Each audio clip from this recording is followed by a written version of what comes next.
Israel is doubling down on their public feud with the Obama administration, saying they have ironclad information proving Washington's role in last week's UN resolution declaring Israeli settlements illegal.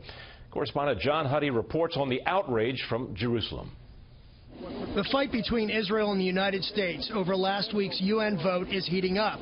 Israeli Prime Minister Benjamin Netanyahu summoned the U.S. ambassador and, according to one official, ordered all Israeli cabinet ministers to refrain from traveling to or meeting with officials of the countries that voted in favor of the anti-Israeli resolution. Israeli officials continue to say they have evidence the Obama administration orchestrated and crafted the resolution. At today's briefing, State Department Deputy Spokesman Mark Toner tried to deflect the blame. We did not take the lead in drafting this resolution. That was done by the Egyptians with the Palestinians. The resolution passed 14-0 with the U.S. abstaining, breaking the long-held tradition of the U.S. shielding Israel at the UN. It demands that Israel, quote, cease all settlement activities in the occupied Palestinian territory, including East Jerusalem, and that the settlements have no legal validity. Prime Minister Netanyahu called it a shameful ambush against Israel by the Obama administration, but tried to find a silver lining. I'm encouraged by the statements of our friends in the United States, Republicans and Democrats alike. They understand how reckless and destructive this UN resolution was. Yesterday, the Prime Minister tweeted this: "The nations of the world respect strong countries that stand up for themselves and do not respect weak countries that bow their heads. But there's concern that if Israel doesn't tread lightly, there could be another resolution before President Obama leaves office that's even more binding than the one voted on Friday." A senior Israeli official told me tonight that he has information the U.S. may try to propose another resolution in the coming weeks preempting Israeli-Palestinian negotiations. That said, Secretary of State John Kerry is expected to make remarks tomorrow about his vision for the future of Israeli-Palestinian negotiations, a speech that Israeli leaders will be closely watching. Doug? John Huddy in Jerusalem tonight. Thank you, John. Ambassador, is it really fair to say that President Obama stabbed Israel? I mean, look, supporters of the resolution say the settlements are illegal. Israel continues to defy and violate international law. The Netanyahu government is provocative and is torpedoing any hope of a two-state solution with this continued settlement construction. Well, that is the Palestinian line, and but no U.S. administration has flatly called the settlements illegal before.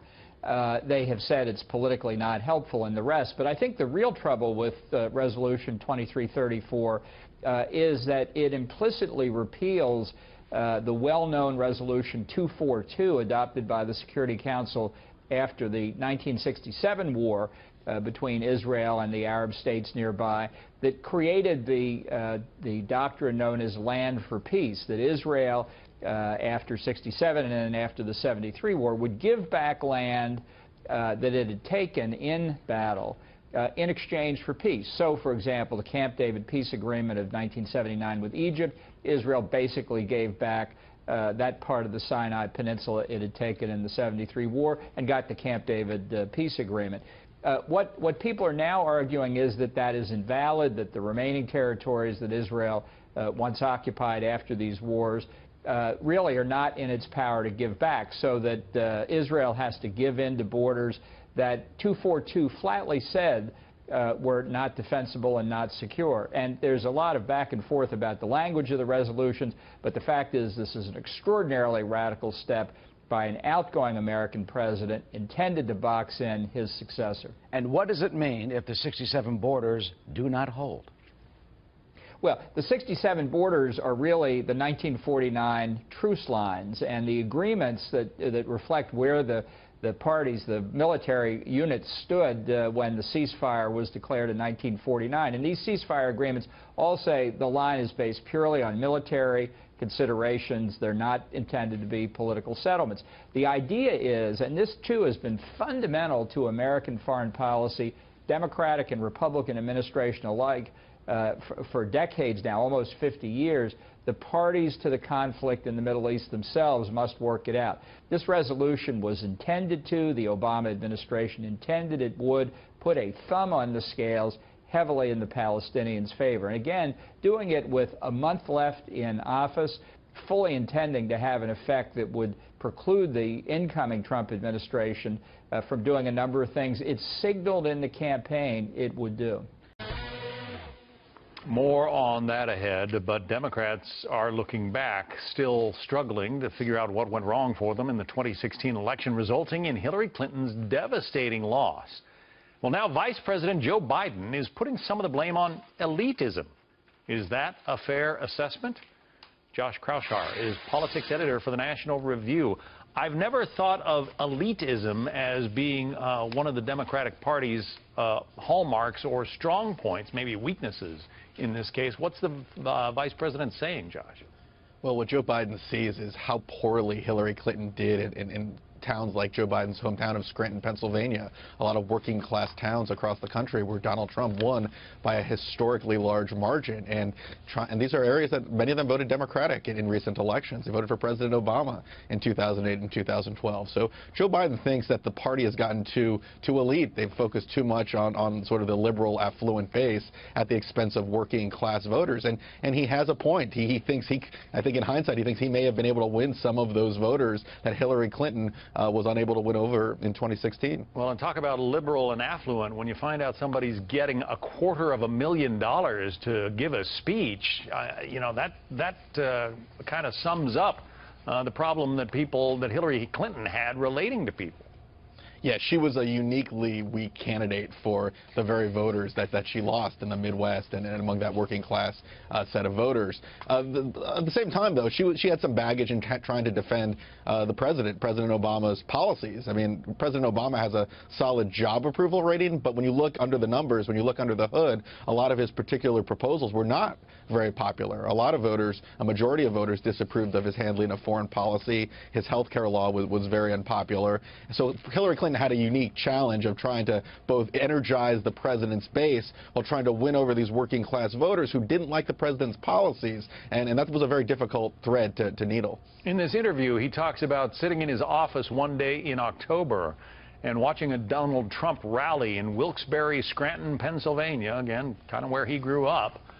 And he said to himself, or maybe to the people in his office, he said, we might lose this election. Now, I don't think of too many political experts who were saying in October that Donald Trump was going to win. No, and Joe Biden saw the trend lines before the election, and it's pretty remarkable that Wilkes-Barre, Pennsylvania, and that northeastern corner of Pennsylvania voted for Obama in large numbers, both in 2008 and 2012, and it swung to Donald Trump in 2016. Hillary Clinton's performance there was about as poor, and the trend lines were as poor as any part of the country. So Joe Biden has his finger on the political pulse as to why Democrats lost so many votes in his hometown. But at the same time, it would have been challenging for any Democrat to defend some of the policies that the president advanced in his second term. And there was a lot of baggage that Obama himself had that cost Democrats this election. Your own National Journal has an interesting piece by Charlie Cook in which he talks about the analytics of this election. That was supposed to be Hillary Clinton's strong point. Her team was supposed to be able to mine data and motivate particular groups of voters, and it failed them. Why? Well, you can have as much data as you want, but if you don't know how to interpret the data, then you're going to have a big problem. And Hillary Clinton's campaign spent more money in Arizona and in Nebraska than they did in Wisconsin and Michigan, which ended up swinging to Donald Trump. So they didn't see the working class white vote shift in the final weeks of the campaign away from them, and they decided to spend their money in states that Donald Trump comfortably won. So when you look at all the data in the world, it doesn't help you if you can't interpret it correctly. And they had a lot of money spent on data analytics, but they couldn't understand what that data showed, and they weren't reliant enough on the polls that suggested that Hillary Clinton was struggling badly with these working class white voters. And as the president-elect is not shy to point out, they spent a lot more money than he did and still lost the election. Moneyball. That's the Trump campaign played Moneyball, and the Hillary Clinton's campaign spent a lot of money and didn't get a lot of bang for their buck. Josh Kraushaar from National Journal. Thanks. President Obama has repeatedly said that he will do what he can using a pen and a phone. Incoming President Trump may only need his phone and 140 characters or less. Correspondent Peter Ducey is in West Palm Beach, Florida, reporting on the soon-to-be tweeter-in-chief. The president-elect plans to keep sounding off even after his swearing in. President @RealDonald Trump will not give up his unfiltered platform to reach American citizens and world leaders. And the person who will soon have to explain what the next president did or didn't mean with his tweets says it's exciting. He has this direct pipeline in the American people where he can talk back and forth, almost 17 million people on Twitter. That means Mr. Trump will still have a way to defend himself, like he did with this post, quote, "I gave millions of dollars to DJT Foundation, raised or received millions more, all of which is given to charity, and media won't report." And it means Mr. Trump will also have a way to go on offense when he wants to, like he did after American diplomats ignored his advice and let an anti-Israel resolution pass. That tweet said, quote, "The United Nations has such great potential, but right now it is just a club for people to get together, talk, and have a good time." So sad. That shot comes as prominent conservatives like House Speaker Paul Ryan, Texas Senator Ted Cruz, and Arizona Senator John McCain are calling for the incoming president to strip funding from an agency whose foreign policies, they say, conflict with American foreign policy. And we're talking about a lot of money. The U.S. has about $3 billion tied up in UN activities every year, $2.3 billion for peacekeeping, a quarter of the total UN peacekeeping budget, and $600 million toward the United Nations staff and infrastructure. 22% of that budget. This morning, one Trump ally suggested getting rid of the skyscraper that houses the United Nations headquarters on Manhattan's east side. We ought to get jackhammers, and we ought to jackhammer the whole thing off, float it into the East River, ask anybody who would like to host it to come pick it up, haul it off, and it'll be a lot easier to park in Manhattan after we get rid of it. This afternoon, as authorities in New York worked to clear Trump Tower because of a suspicious package, the president-elect tweeted from here at Mar-a-Lago, quote, "President Obama campaigned hard and personally in the very important swing states and lost. The voters wanted to make America great again." That is the latest president-elect pushback against President Obama's claim that he could have won a third term in November, except, of course, for the fact that President Obama never could have run in November because he's term limited. Doug? Indeed he is. Peter Ducey in West Palm Beach tonight. Thank you very much, Peter.